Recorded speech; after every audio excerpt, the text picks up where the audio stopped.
Luke, what's going on, buddy? It is so great to see you, Gil. What's up? It's been a while. It's been too long. Oh, too long. By the time this podcast drops, we will have been hanging out at the NACAC conference. So that's pretty cool.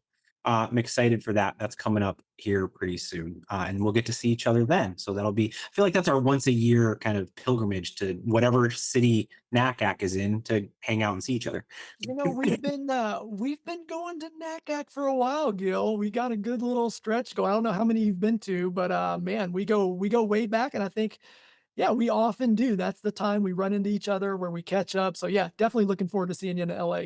Yeah, we're of the age now where when they say, "Oh, I'm going to the," I was at the NatGAC when it was in Baltimore. You have to say which one because we've been there a couple of times, been Houston a couple of times. Columbus will be a couple of times, right? So it happens. That's what happens with experience and age and wisdom, right? We have wisdom exuding from us. So, wanted to pick your brain a little bit, but before we dive into the topic du jour, you're internet famous. I'm sure most people who are listening to this podcast already know who you are and what you do and all that sort of fun stuff. But for the 1% of people in higher education that might not know you, would love to just get a little bit of your background, how you got to where you are, what drives you, what motivates you, and then we'll talk a little bit about students here in a little bit. Yeah, absolutely. So yeah, I don't, I'm a dinosaur in the space at this point, Gil. I've been in the game just like you for a long time, but my background is in education. So if we go way back to early in my career, I spent time as a secondary, middle school, high school social studies teacher in a previous life, which led to an opportunity of making a switch over to higher ed. And so for about 10 years, I was very fortunate to work in enrollment management at several incredible institutions in Indiana. That's where I'm still located. I live down in Evansville, Indiana. And Gil, as you know, if we go back to some of those early days where I started on the higher ed side, this new emerging thing was happening, this stuff called social media. And, there was a handful of us in those early days that really were like the pioneers of just trying to do really cool, innovative stuff with leveraging social media, seeing it as an opportunity, to engage prospective students and build these relationships earlier in the process. And so much of my work, even though I traditionally was always housed in admissions, I was able to do some really cool, innovative things in Marcom and social during my years on the higher ed side. And then one day I get this random kind of message in my inbox on LinkedIn from this guy, Adam Metcalf, at this company called ZeeMee, which I was kind of familiar with at that point. I knew the name, and we just started messaging back and forth, and he kind of caught me at a good time when I was thinking maybe I am at a time for some type of transition, and we really just started talking about, social and what that could look like, and what he was envisioning or wanting to try to build with ZeeMee. And of course, again, my background was leveraging these platforms, but then always being frustrated. Right? There's only so much I can do with Instagram. Like, I don't own the audience. I'm limited to what I can do. I can't really get the data from that platform that I want. And so I think something really intrigued me about the possibility of joining a team to build a new type of social that would have all the things I dreamed of being able to have when I was on the college side. And so a lot of people don't realize this, but when I first started in ZeeMee, I was like, look, I don't, this whole remote thing. So this was 2018, long before remote was a thing. And I'm like, you mean I've got to stay cooped up in my house and I'm not going to have the social interactions of being on a college campus? And so when I first started ZeeMee, I said, let's do this. This is a perfect time. Let's just do a 3-month contract. I'll do some fun work for you guys. I'll get to see. And I mean, it probably wasn't after that first month that I was just hooked. And I just felt like this is something I want to be a part of. This is something that, I'm passionate about. And so after those 3 months, we just, went into a full-time role, and I'm into my 6th year now at ZeeMee, and just how we've grown over the years and just being able to be a part of that has just meant the world to me. And so, yeah, that's kind of how I got to be where I am now. Well, there you go. And in the small world of small worlds, I bought a pair of shoes at the shoe carnival in Evansville, Indiana, when I was in middle school because my stepmom's parents lived there and we went there for Thanksgiving once. So I've been to Evansville, Indiana, and I've also purchased shoes there and I looked it up. The shoe carnival is still open according to Google. So there we go. I can't tell you where those shoes are now, but I have the memory. Uh, so one of the things that, I feel like one of the reasons why we get along is that we are, one, we're awesome, but two, more importantly, we are kind of unapologetically student first when it comes to the mindset around when we're building things, when we're building experiences, whether it's a piece of recruitment software or whether it is a program on campus. A lot of the work that I do now outside of hosting the podcast is consulting ed tech companies on new product innovation and making sure what they're doing actually makes sense for the market and for students themselves. And I think one of the things that kind of gets lost in the process is, especially on the institution side, is we do things because it's easiest for us and not because it's best for the student. And that's not because we don't care about the student, but it's more so I've got so much to do in my day to day that I've just got to get everything done. And so it's easier to just check the box versus try to think differently and innovate forward a little bit more. Right. And so from your purview, I know you talk to a lot of institutions and I observe a lot of conversations that students are having.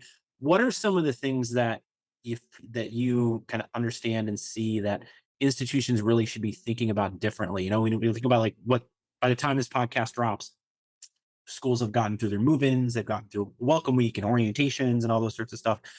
How do institutions rather get students better prepared and connected for those types of experiences so that they get the most out of them once they're actually there? Yeah, I love it. There's a couple things I would love to just, yeah, dive into on this skill. One of those is, so recently, the past few conferences I've attended this year, and I've had an opportunity to speak. There's something that I've been trying to touch on a little bit. And, for those of you kind of listening now, like imagine kind of a horizontal line. On one end of the spectrum is, um, the experience, how things can impact those of us working on the college side. And then on the other end of that line, at the opposite end of the spectrum, how does that impact students? And what I've been challenging all of my friends on the college side is to think about sometimes the best technology, sometimes the best services, the best tools that we can use on the college side that we 100% should be using, it doesn't necessarily always correlate to a great positive experience for students. And I'll give you an example, right? Gil and I, we're old enough to remember admissions before probably CRMs even came to rise. And like, none of us today would ever on the college side think to try to do this without a super sophisticated CRM, right? Like, we just wouldn't, like, we know we've got to leverage technology like that. But then if you think about things where the sophisticated CRM lets us do the most amazing creative email campaigns, and we can line these things up. But if you also look at it through the lens of one prospective student that is now getting 25,000 emails during their senior year from all of these colleges and universities, what was great for the colleges to make things efficient and kind of getting comms out isn't necessarily the best experience for a student. And so that's like the challenge, like I've been through. I mean, we can spend more time on this probably at some point in the episode here, but like AI is the perfect example today, right? Like, AI is going to revolutionize the way we can do so many things. But again, we may leverage it in certain ways on the college side that are really great for us, but we also have to make sure that aligns with the experience that's best for students. And so you're 100% spot on, Gil. I think my whole career has always been student first. One of the main reasons ZeeMee has been successful, is because we were laser focused, on building for the student. Because if you get it right for the students, and then all of a sudden millions of students are there, guess what? Everybody else is going to want to be a part of that. And then a second kind of follow up to kind of your initial questions there. I think what I've seen evolve here the past few years is this idea of community. And really, when does the community for a future college student begin with that school? Is it when they get admitted? Is it like, well, no, we think they actually become a member of our community once they arrive on campus for orientation or once classes start? And what I'm trying to help our industry understand is community should begin with your future students, oftentimes long before they've even applied. And it's this sense of now these digital communities and being able to really build these relationships with them, long before they ever arrive on campus. It's kind of like that's the way you have to do this now. And so communities really become like this is non-negotiable. I'm not saying it's, you've got to use ZeeMee, but like if you're a college or university and you're not somehow building this amazing community and reaching those students really early in the process that way where all of the students can also be connected with each other and building those relationships, you're really missing an opportunity. So those are just some things that I think, are evolving and what I'm seeing, but definitely we need to be laser focused on really trying to see how this process is through the lens of the prospective student and truly trying to meet their needs and their expectations. And we're getting there. We're doing some things that are good, but I think there's definitely room for improvement for those of us that, have and are working on the college side. Grow your student community, help them stay, and encourage giving with Cadence, Higher Ed's premier engagement platform from Mongoose.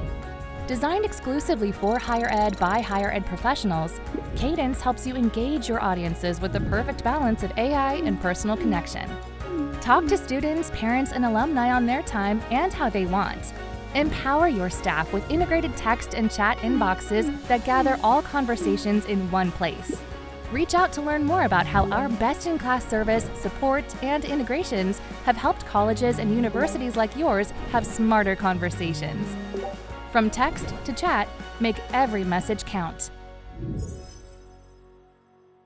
Yeah, and I want to talk about the automation and the AI piece here in a few minutes for sure. But I think one thing that you bring up is I feel like it's a mindset shift on which tactics to use, right? I feel like at many institutions, it's well, we're going to buy all these names when they're juniors, and now we're going to buy all these names when they're sophomores. Oh, well, we want to get these students into our pipeline as early as possible. So even freshmen, if we can do that, like, well, we want to be first in the mailbox. We want to be the first one they hear from. We want to be because that's going to boost our enrollment and boost the relationship with them. And at a high level, that's not wrong. The earlier you start a relationship with a student, you have more likelihood of converting them. But then when given the opportunity to be able to connect and engage it in a way that's outside of kind of the normal, quote unquote normal process that they're used to, traditional legacy, whatever term you want to call it. I think that's where as institutions we see the challenge in kind of crossing that chasm and just thinking differently, right? Like high level, we want to talk to these students as early as possible because we build a relationship with them. So the way you're talking, they're part of the community by the moment you begin a relationship with them, right? Because they're a part of your community by the moment you've identified them. Now, how and when are we making those connections and how frequently and who are we connecting them with? Those are the types of things that evolve and change. I think that's something that we kind of struggle with sometimes at institutions is losing control of the conversation, quote unquote. And it's not that was with I remember that being the pushback you remember in social when CRM platforms were new. I remember when institutions were first making their first Facebook pages, right? And like the challenge, the pushback from faculty and the pushback from administration was, well, do we really want to be in there? Do we really start a conversation? And it's like you don't have a choice of if you're part of the conversation or not. It's how active of a participant you want to be and how supportive you want to be and responsive do you want to be. I've never advocated for like self-promotional posting over and over and over again as a way to try to engage students, but of having an ear to the ground on those conversations is huge. And I think just the place in which those conversations potentially has shifted. It's gone from the coffee table around at the house to communities on the internet, right? Yeah, in the palm, in the palm of your hand on this device that's attached to these, students 24/7. And Gil, I've got to share this with you. I've shared some people have heard me tell this story, but this might have been back, I want to say maybe 2008-ish or something. It's my first year when I transitioned from high school into higher ed. I'm just an entry level admissions counselor, but already doing some kind of cool stuff. I had been doing previous to that role, like some crazy cool stuff on MySpace. But there was this new platform that was really starting to emerge on college campuses with college students. And I kid you not, Gil, this will totally, you will laugh at this, but you'll understand. I ended up being in a meeting with our vice president of marketing communications at this institution that I'm working for. And then these are the people that really know marketing, right? These are the people that get it. They've been doing it for years. And I was brave enough at one point in that meeting to kind of raise my hand. I said, "Hey, I've got an idea. Like, has anyone ever thought about maybe we get on this thing, the Facebook, where all of these students are starting? Like, there's these active spaces. Like, we could talk to students." And a VP of marketing communications looked at me and said, "We will never get on the Facebook, and that is not how marketing's done. That's not how we do this. That's not how we're trying to." And I mean, you think about that now and you just look where we are. And so, yeah, it's crazy how things change and evolve. And I'll get another thing that sparked when you were just talking previously. I mean, Gil, you think about how traditional we are on the college side, right? Literally all of our college friends right now are gearing up, fall travel season. We're going to do the same things we're going to send these counselors to high schools to sit at the lunchroom table and have all the students just stare at them and not want to come talk. We're going to have them, go and sit for 4 hours at a college fair where, they talk to 2 or 3 students. And we invest the tens of thousands of dollars of still trying to reach prospective students that way. And yet you can have this digital community with thousands of these prospective students in the palm of your hand. And yet it's hard to get colleges to understand, like, look, they're here with you right here all day, every day. Like, why aren't you talking with them here? And recently I was on a call with a partner school and I said, look, I'm not trying to be mean, but think of it this way. Would you imagine you sent one of your admission counselors to a college fair and 700 students are at their table and that admission counselor has their back turned to them and never acknowledges them being there, never is willing to answer one of their questions, never is willing to engage with them. And like, that's what we're doing if we're not showing up to meet where these students are today. And that is a fundamental shift in just how we've traditionally done it. And it's really hard for a lot of schools to wrap their head around that. And I'm not saying, listen, everybody, I'm not saying it's time to scrap fall travel. And I'm not saying that at all. But it's just we need to think about how things are evolving and the way that we really can reach and build connections and relationships with these students.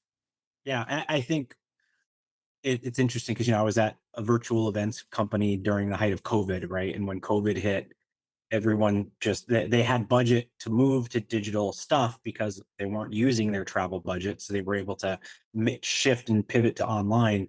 But there was never really a full comfort to virtual events and virtual content because the entire time we were doing it, we were trying to fit a square peg into a round hole and have our virtual event be a mimic of what would have been the in-person experience.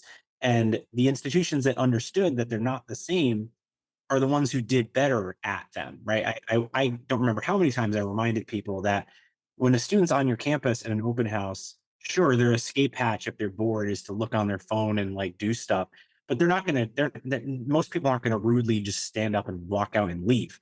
When you're on a virtual event, if you're bored, you click that X button and you close the browser and nobody cares, right? And so it all goes to the tactical element of the strategy is connect and engage, right? We need to connect and engage with these students in meaningful ways. The places in which those connections have changed, right? And we need to have a good balance there. I think, yeah. And with respect to the travel the travel component of all of this, it is kind of funny because like I have a feeling that one of the things that saved college fairs was virtual college fairs, right? Because virtual college fairs were so bad because of the lack of engagement, lack of a quality experience. It's like, well, at least in-person college fairs, I get to talk to people, right? A lot of the times in these situations, we don't go to college fairs. I didn't go to the New Jersey ACAC college fair every year because I felt like we were getting complete great outcomes every single time and every single day. We got good enough, I guess, because we and it wasn't really my decision to make when I was the counselor going to New Jersey, but it wasn't necessarily just for the conversations with students and their families during the day. It was for the karaoke night that Thursday evening with all of my admissions counselor friends, right? Who go to college fairs to complain to their friends about how bad the college fair is. And you get that in-person interaction with your colleagues. It's a networking experience and a networking opportunity, right? But I digress. I wanted to talk about what you mentioned in the beginning too about AI and the impact on the student experience. And I think one of the things that CRM platforms enable us to do is merge fields, right? Microsoft Word was doing this before before its own platforms, but like dear first name, like that's personalization. That's not personalization, right? That's table stakes of just addressing that person by their name. Personalization is the cadence of the communication tied to their interest level. It's content that is relevant to where they are in the process. And these are all things that, again, we understand, but then we fall back on the tools and the automation. And one example from the quote unquote real world outside of higher education and its bubble, I read an article a couple months ago about, Starbucks. One of the reasons why Starbucks sales have plummeted is not just because their prices are super high for what you're getting, but it's also the experience, right? Starbucks used to be an experience. You would go and it was like your local coffee shop, and local coffee shops are doing just fine. They're actually probably doing better because people still drink coffee. Coffee consumption hasn't gone down. Starbucks consumption has gone down. And a big part of that is because they turned into a manufacturing line, right? And it was no longer about the experience. It was just get you in, get you out. Mobile order, come in, grab it, get out, stand in the line, order, wait. And we if we do that same thing with student engagement, we're going to go the same way of Starbucks' sales, right? Now they're making changes and they hire a new CEO, and they're by the time this drops, maybe everything's turned around, but the concept is the same, right? Where you have I feel like we're at a risk here where because we've been grasping for efficiency in higher education for so long, if we lean too far into what AI can do a content perspective, I think processes and analysis and data and that sort of stuff, I think is a great use, right? But as far as like direct engagement with students, middle and bottom of the funnel, I think there's a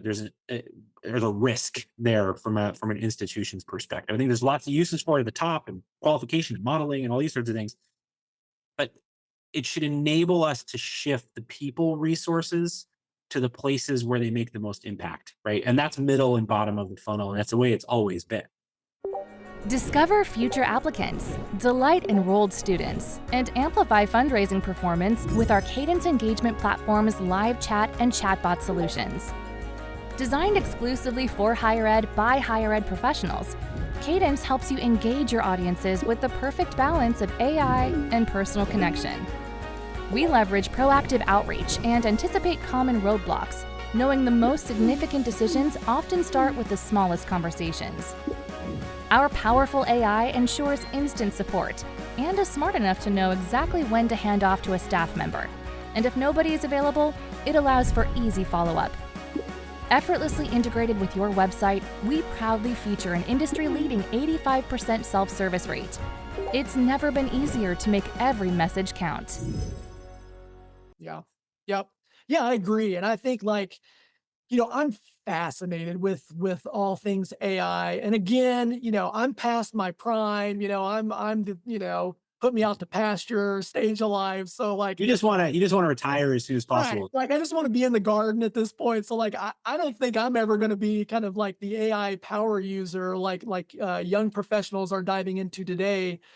But yeah, I'm with you. And I think we're still at such the beginning of this to try to really see how this is going to play out. But yeah, I think there is this thing where, personally, I feel like I don't like how great the AI gets. That's never going to replace Gil talking with a student. Like that's never going to replace, me engaging with the student. So I think you're right. Like the efficiencies, the things that AI could use to free up the actual human capital to really be able to have more time and bandwidth in real interactions with prospective students is key. And then I think too, I've been trying to think about, the how some of this might play out. And I think there'll be winners and, winners and losers kind of in the AI race battle.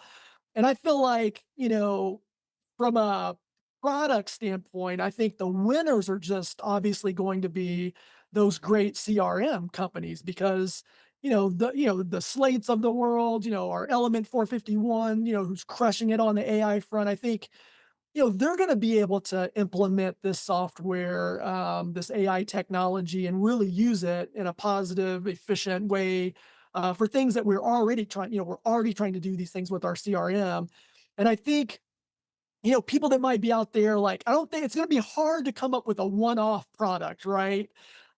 That could do something because the CRMs are just going to be able to offer that. So, I think it's like interesting to see how products will kind of come out that could be leveraged. I think consulting, I think, is obviously like firms out there that, Bart Kaler being an expert in this stuff. I mean, I think that's going to be a very useful resource because not everyone's going to know how to even leverage it or how to use it.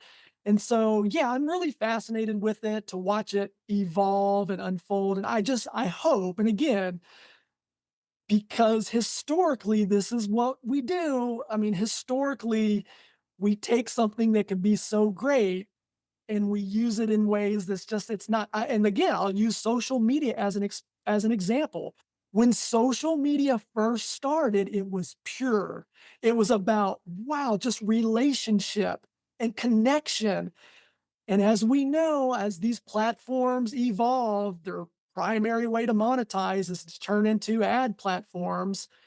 And then really, higher ed kind of has followed that. And I'm not bashing anyone that works in higher ed social. Those are my people. They know I'm one of them.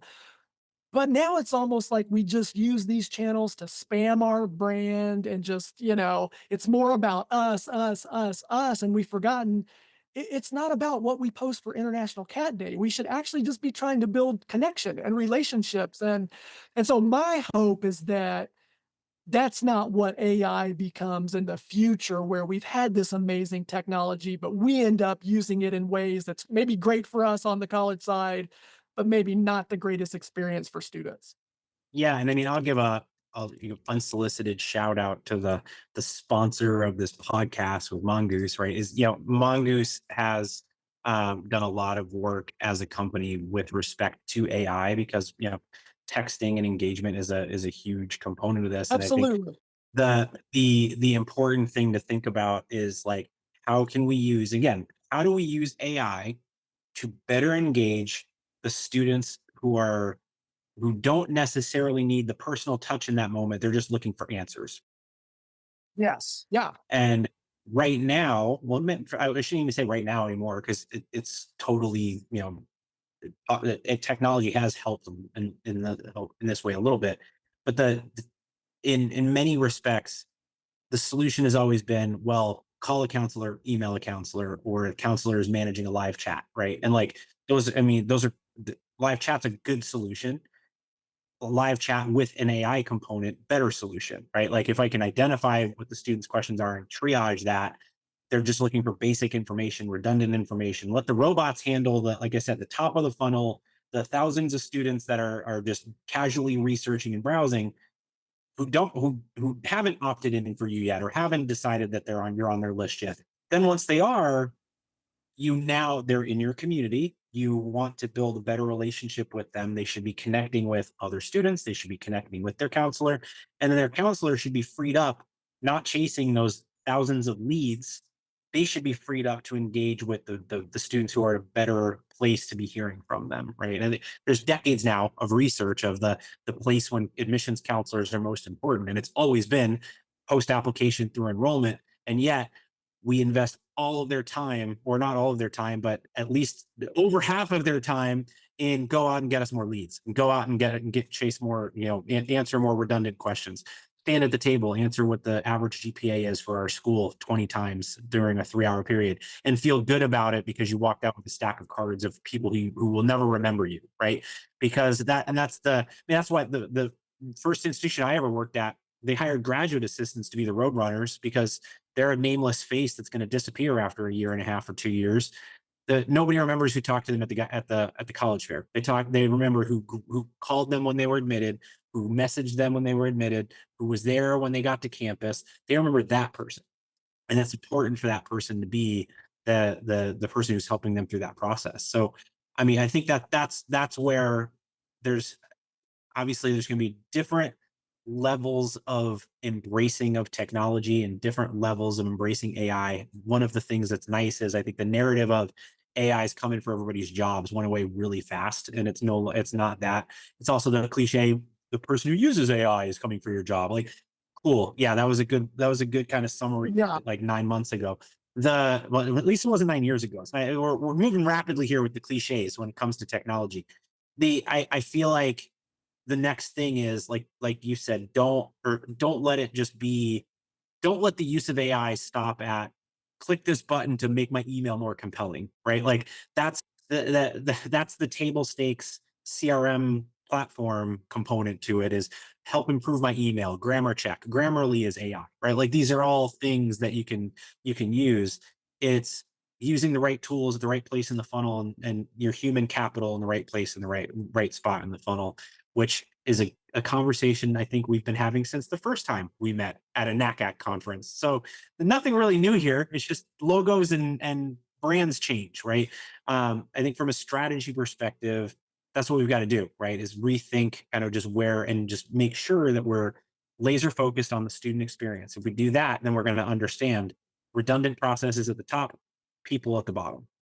Yeah, just let that be your North Star. I mean, if you work in higher ed, enrollment management, even from the marketing side of things, if we're focused on the prospective student, like, yeah, I mean, just let that always be the North Star that kind of guides you is that student experience. And then it doesn't matter. It doesn't matter what technology comes along.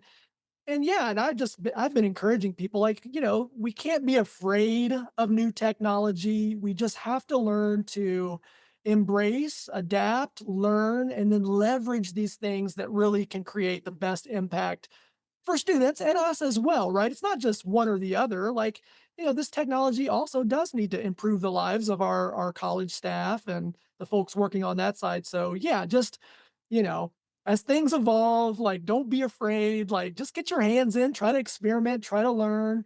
And then also, like I've just always encouraged, like for me, what I've had to do since I don't know all about it is I have to trust. I have to look at people in our industry that I know and that I trust that are experts on this stuff. And I really listen to them and I really kind of follow their lead and kind of what they're thinking. And so, if you're like me and you're a little like, I don't even understand it all yet, like just find those people in our space. We have talented people in the higher ed space that are on the forefront of this stuff and are there to kind of help guide us as this evolves. So, lean on those people if you're a little intimidated right now.